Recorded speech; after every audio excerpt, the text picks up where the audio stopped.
कहानी की शुरुआत में ही हम हमजा और बद्रू नाम की दो लड़का और लड़की को देखते हैं। बद्रू और हमजा दोनों ही एक दूसरे से बहुत ही प्यार करते हैं और बद्रू हमजा से शादी भी करना चाहती थी, लेकिन इतने दिनों तक हमजा के पास कोई जॉब नहीं थी और अब हमजा को रेलवे में टीसी का जॉब मिल गया था और वो दोनों शादी करने का फैसला करते हैं। इसके बाद दिखाया जाता है कि हमजा और बद्रू की शादी को 3 साल बीत चुके हैं, लेकिन उनकी शादीशुदा जिंदगी इतनी भी खुशहाल नहीं थी जितना बद्रू ने सोचा था। दरअसल हमजा को शराब पीने की बुरी आदत थी और हर रात को वो शराब पीकर घर लौटता था और किसी न किसी वजह से वो बद्रू पर हाथ उठाया करता था और अगले दिन सुबह जब उसका नशा उतरता था तब वो बद्रू से अच्छी अच्छी बातें किया करता था और बद्रू पर हाथ उठाने के लिए उससे माफी भी मांगता था और कहता था कि उसने ऐसा नहीं किया है, वो शराब के नशे में था इसीलिए ऐसा हुआ था। और बद्रू भी हमजा की बातों में आ जाती थी और उसे माफ कर देती थी, क्योंकि उसे भी यही लगता है कि हमजा शराब के नशे में ही उसे मारता है, इसमें उसकी नहीं बल्कि शराब की गलती थी। और बद्रू हमजा की शराब की लत छुड़वाने की बहुत कोशिश किया करती थी, यहाँ तक कि उसने एक बार शराब छुड़ाने की कुछ दवाई भी हमजा के खाने में मिलाकर उसे खिलाने की कोशिश किया था। लेकिन जब हमजा को इसके बारे में पता चला था तो हमजा ने तभी भी बद्रू पर हाथ उठाया था और पिछले 3 सालों से उन लोगों की जिंदगी कुछ ऐसे ही कट रही थी। और बद्रू की शादी के बाद बस दो ही ख्वाहिशें थी, एक कि उसका एक बहुत ही अच्छा घर हो और दूसरा हमजा और बद्रू दोनों का एक बच्चा हो। इसके बाद ये दिखाया जाता है कि हमजा अपने काम की जगह पर है और उसके काम की जगह पर उसकी कोई इज्जत नहीं है और हमजा के बॉस उससे अपने पर्सनल काम भी करवाया करते, जिसकी वजह से हमजा बहुत ही गुस्से में रहता था और वो शराब पिया करता था और घर में आकर ये सारा गुस्सा वो बद्रू पर निकालता था। इसके बाद हम बद्रू की माँ शमशु को देखते हैं। शमशु बद्रू के घर से थोड़ी ही दूरी में रहती है और बद्रू बीच बीच में ही अपनी माँ से मिलने के लिए आती है। बद्रू की माँ को भी ये बात पता थी कि हमजा शराब पीकर बद्रू पर हाथ उठाया करता है और बद्रू की माँ उसे समझाने की कोशिश करती थी कि बद्रू हमजा को छोड़ दे, लेकिन बद्रू अपनी माँ की बात नहीं सुना करते थे। उसे लगता था कि हमजा उसे प्यार करता है और वो सिर्फ शराब पीने के बाद ही उस पर हाथ उठाया करता था। इसके बाद उन लोगों के घर में जुल्फी नाम का एक लड़का आता है। जुल्फी कुछ पुराने सामान बेचने का काम करता था और जुल्फी बद्रू की माँ को भी सामान बेचता था। बद्रू और उसकी माँ को लगता था कि जुल्फी मनी मन में बद्रू को पसंद करता है। बद्रू और हमजा जिस चौल में रहते थे उस चौल को तोड़कर वहाँ पर बड़ा बिल्डिंग बनाकर चौल में रहने वाले हर किसी को एक एक करके फ्लैट देने का बात चल रहा था और सारे चौल वाले इसके लिए राजी भी थे। सिर्फ हमजा ही अपना घर खाली करने के लिए तैयार नहीं था, जिसके वजह से ये काम बहुत दिनों से अटका पड़ा था। इसके बाद एक दिन इसी बात को लेकर एक फाइनल मीटिंग होती है और उस वक्त हमजा घर पे नहीं था, इसीलिए बद्रू ही उसकी जगह पर चली जाती है। और बद्रू भी यही चाहती थी कि अगर इस चौल को तोड़कर एक बिल्डिंग बनाया जाएगा तो उन्हें भी एक अच्छा सा घर मिल जाएगा और वो यही सोचकर हमजा की जगह इस मीटिंग में हाँ करने के लिए गई थी। लेकिन जब वो उस मीटिंग में थी तभी हमजा वहाँ पर आ जाता है और वो बद्रू को वहाँ पर देखकर बहुत ही गुस्सा हो जाता है और वो बद्रू को वहाँ से लेकर घर वापस आता है और बद्रू उससे बिना पूछे ऐसे मीटिंग में चली गई, इसलिए हमजा उस पर बहुत ही गुस्सा था और वो बद्रू पर फिर से हाथ उठाता है और बद्रू पूरी रात रोती है। इसके बाद जब सुबह हमजा फिर से बद्रू से माफी मांगता है तो इस बार बद्रू इतनी आसानी से हमजा की बातों पर नहीं आती है और फिर जब हमजा काम के लिए बाहर चला जाता है तो बद्रू बहुत गुस्सा हो जाती है और वो गुस्से में पूरे घर के सामानों को तोड़ने लगती है। और तभी जुल्फी बद्रू के घर में आता है। जुल्फी को ये बात पता थी कि हमजा बद्रू पर हाथ उठाया करता है और जुल्फी इस बात से बहुत ही गुस्सा होता है और वो खुद ही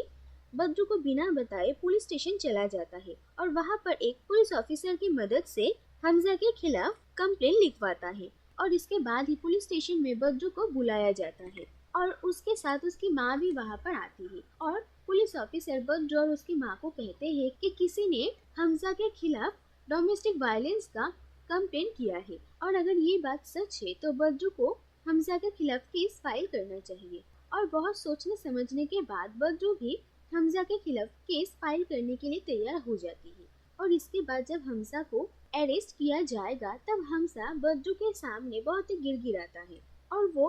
बद्रू को उसे एक और मौका देने के लिए भी कहता है। वो कहता है कि अगर बद्रू और उसका एक बच्चा हो जाए तो वो शराब पीना छोड़ देगा। और हमजा की बातें सुनकर बद्रू फिर से पिघल जाती है और अपना केस वापस ले लेती है। लेकिन इस बात से बद्रू की माँ बिल्कुल भी खुश नहीं थी और वो बद्रू को समझाने की कोशिश करती है, लेकिन बद्रू उनकी बात नहीं सुनती। इसके बाद घर लौटते वक्त हमजा फिर से बदतमीजी करता है और इस बार वो बद्रू की माँ पर भी हाथ उठा देता है। और ये देखकर भी बद्रू हमजा के खिलाफ कोई भी एक्शन लेने के लिए तैयार नहीं थी। इसके बाद दिखाया जाता है कि कुछ दिन बीत चुके हैं और ये दिखाया जाता है कि हमजा अपने कलीग्स के साथ बैठा हुआ है और अचानक उसके पेट में दर्द शुरू हो जाता है और हमजा डॉक्टर के पास जाता है और डॉक्टर उसे कहती है कि ज्यादा शराब पीने की वजह से हमजा का लीवर डैमेज हो गया है और अगर वो अभी से ही शराब पीना ना छोड़े तो बहुत जल्द वो मर जाएगा। और ये बात सुनकर हमजा बहुत ही डर जाता है और शराब छोड़ने का फैसला लेता है। इसके बाद जब वो घर लौटता है तो बद्रू उसे बताती है कि वो प्रेग्नेंट है और ये बात सुनकर हमजा खुश होता है और वो बद्रू को कहता है कि उसने बद्रू को प्रॉमिस किया था कि अगर उन लोगों का बच्चा हो जाएगा तो वो शराब पीना छोड़ देगा और अब वो ये प्रॉमिस निभाने वाला है। और ये बात सुनकर बद्रू भी खुश हो जाती है। लेकिन असल बात कुछ और थी। बद्रू प्रेग्नेंट थी, इसीलिए हमजा शराब नहीं छोड़ रहा था बल्कि अपनी जान बचाने के लिए वो शराब छोड़ रहा था। जो भी हो, कुछ दिन बद्रू और हमजा एक साथ खुशी खुशी रहने लगते हैं और बद्रू इसके बाद अपनी माँ से भी मिलने जाती है, क्योंकि पिछले बार जो कुछ भी हुआ था उसके बाद बद्रू की माँ ने उससे बात करना बंद कर दिया था। लेकिन जब उन्हें भी ये पता चलता है कि बद्रू प्रेग्नेंट है तो वो भी बहुत ही खुश हो जाती है।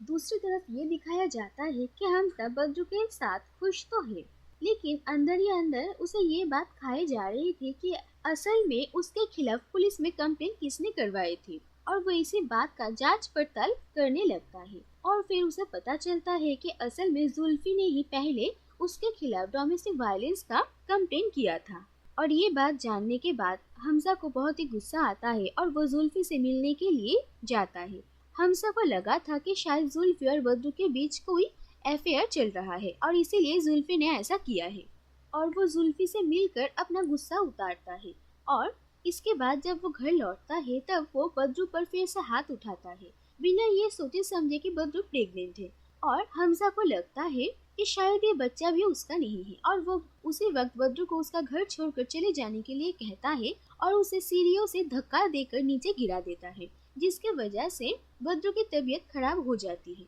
और हमजा जब ये सब कुछ कर रहा था तब वो शराब के नशे में भी नहीं था, जिससे कि ये पता चलता है कि शराब कोई वजह नहीं है हमजा के ऐसे बर्ताव का। वो खुद ही इतना बुरा इंसान है और वो अपने अंदर के गुस्से की वजह से ही बद्रू पर हाथ उठाया करता है। इसके बाद दिखाया जाता है कि बद्रू अकेले ही किसी तरीके से हॉस्पिटल पहुंचती है और डॉक्टर उसका चेकअप करने के बाद उसे बताती है कि बद्रू का मिसकैरेज हो गया है। और ये बात सुनकर बद्रू बहुत ही टूट जाती है कि उसने अपना बच्चा खो दिया। इसके बाद बद्रू अपनी जान लेने की कोशिश करती है और वो जब एक खिड़की से जंप करने वाली थी उससे पहले ही वो कुछ सोचती है और रुक जाती है। इसके बाद जब बद्रू घर लौटती है तो वह हमजा को कुछ स्लीपिंग पिल्स खिला देती है, जिसकी वजह से वो बेहोश हो जाता है और फिर बद्रू उसे बांध देती है और हमजा जैसे उसे मारा करता था बद्रू भी हमजा को वैसे ही मारती है,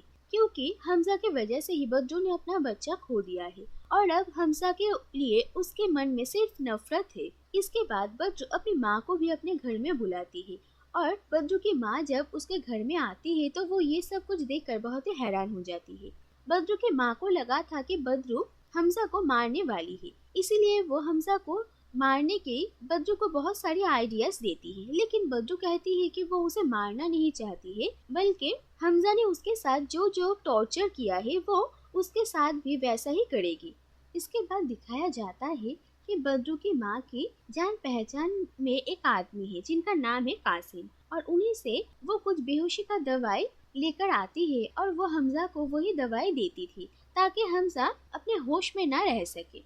दूसरी तरफ ये दिखाया जाता है कि कुछ दिनों से हमजा अपने काम पे नहीं जा रहा था, इसीलिए हमजा का बॉस घर पे कॉल करता है और बद्रू उन्हें झूठ कह देती है कि हमजा के पिता की मौत हो चुकी है, इसीलिए हमजा अपने गांव गया है। और इसके बाद देखा जाता है कि एक दिन हमजा के बॉस उसके घर पर ही आ जाते हैं क्योंकि हमजा के पास उनकी कुछ जरूरी चीज थी। इसके बाद वो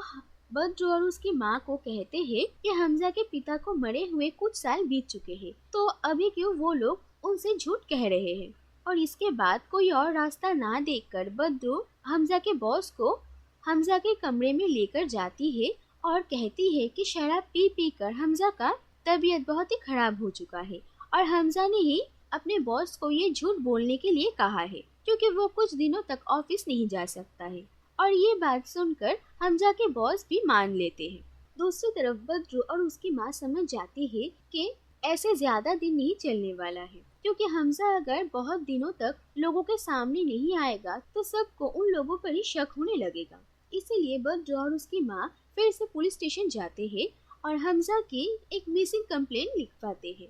दूसरी तरफ ये दिखाया जाता है कि जुल्फी को भी इन सब के बारे में सब कुछ पता था और वो बद्रू और उसकी माँ का साथ देता है। और बद्रू और उसकी माँ जब घर से बाहर आई थी तब जुल्फी हमजा के ऊपर नजर रख रहा था। इसके बाद दिखाया जाता है कि हमजा मौके का फायदा उठाकर जुल्फी को मैनिपुलेट करने की कोशिश करता है। वो उसे कहता है कि अगर पुलिस को इन सब के बारे में पता चल गया तो बद्रू और उसकी माँ के साथ साथ जुल्फी भी जेल जाएगा। और हमजा जुल्फी को कहता है कि वो उसे छोड़ दे, इसके बाद वो गांव चला जाएगा और उन लोगों की जिंदगी में वापस नहीं आएगा। दूसरी तरफ देखा जाता है कि पुलिस कंप्लेन करने के बाद पुलिस बद्रू के घर में ही पहले तलाशी लेने के बारे में कहते हैं और ये बात सुनकर बद्रू और उसकी माँ दोनों ही डर जाते हैं। और बद्रू की माँ बद्रू को कहते हैं कि पुलिस को जब सब कुछ पता चल जाएगा तो वो लोग सारा इल्जाम जुल्फी पर डाल देंगे क्योंकि उन लोगों को लगता है कि जुल्फी बद्रू से प्यार करता है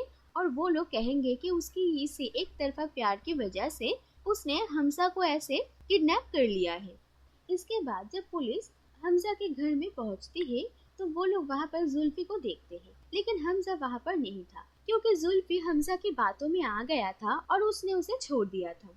और जुल्फी ये बात बद्रू और उसकी माँ को भी कहता है। इसके बाद बद्रू की माँ पुलिस को ये कह देती है कि जुल्फी बद्रू से एक तरफा प्यार करता है और उसने ये सब कुछ किया होगा। और इसके बाद पुलिस जुल्फी से पूछताछ करने लगती है और जुल्फी बहुत डर जाता है और वो ये कह देता है कि वो बद्रू से नहीं बल्कि बद्रू की माँ शमशू से प्यार करता है। और ये बात सुनकर वहाँ पर मौजूद सभी लोग हैरान हो जाते हैं और शमशू भी हैरान होती है, लेकिन उनका चेहरा देखकर ये भी समझ में आता है कि ये बात सुनकर वो थोड़ी खुश भी हुई थी। इसके बाद पुलिस बहुत ही कंफ्यूज हो जाती है और वो लोग उनके घर से निकल जाते हैं। दूसरी तरफ ये दिखाया जाता है कि जुल्फी के छोड़ देने के बाद हमजा पुलिस स्टेशन आया था बद्रू और उसकी माँ के खिलाफ कंप्लेन करने के लिए और हमजा को वहाँ पर देखकर पुलिस बद्रू को भी पुलिस स्टेशन बुला लेती है। और हमजा बेहोशी के हालात में था, इसीलिए उसका कोई भी बात पुलिस ना ही तो समझती है और ना ही यकीन करती है क्योंकि उन लोगों को लगा था कि हमजा शराब के नशे में है। और जब बद्रू वहाँ पर पहुँचती है तो वो पुलिस के सामने रोने धोने का नाटक करती है और फिर हमजा को वहाँ से लेकर जाती है। और इसके बाद बद्रू ये सब कुछ खत्म करने का फैसला करती है और वह हमजा को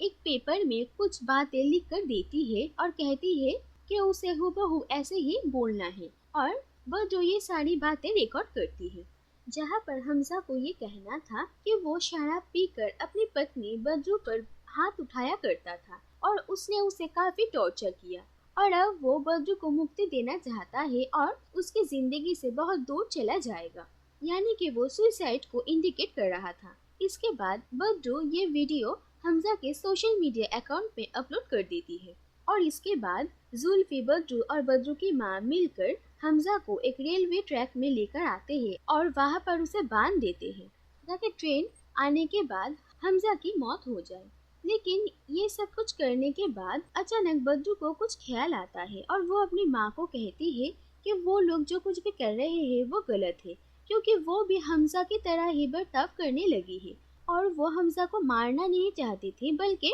उसके साथ जो कुछ भी हुआ उसका बदला ले रही थी। और वो इतनी बुरी नहीं बन सकती कि किसी की जान ले ले, और ऐसे किसी की जान लेकर वो पूरी जिंदगी चैन से नहीं जी सकती है। इसके बाद बद्रू हमजा के हाथों को खोल देती है और उसे वहां से उठा लेती है। लेकिन आजाद होने के बाद हमजा फिर से अपने असली रूप में चला आता है और वो बद्रू को बर्बाद करने का बात करता है। लेकिन इसके बाद ही अचानक वो रेलवे ट्रैक के सामने आ जाता है और तभी वहां से एक ट्रेन गुजरती है और हमजा भी अचानक ट्रेन के सामने आ जाता है, जिससे कि वहीं पर ही उसकी मौत हो जाती है। और बद्रू और बाकी सब ये देखकर हैरान रह जाते हैं। और इसके बाद जब वो सब घर लौट रहे थे, तभी रास्ते में बद्रू की माँ उससे एक सच कहती है। दरअसल बद्रू को लगता था कि बचपन में ही बद्रू के पिता उसे और उसकी माँ को छोड़कर कहीं चले गए हैं और वो कहाँ गए हैं इसके बारे में किसी को कुछ भी पता नहीं।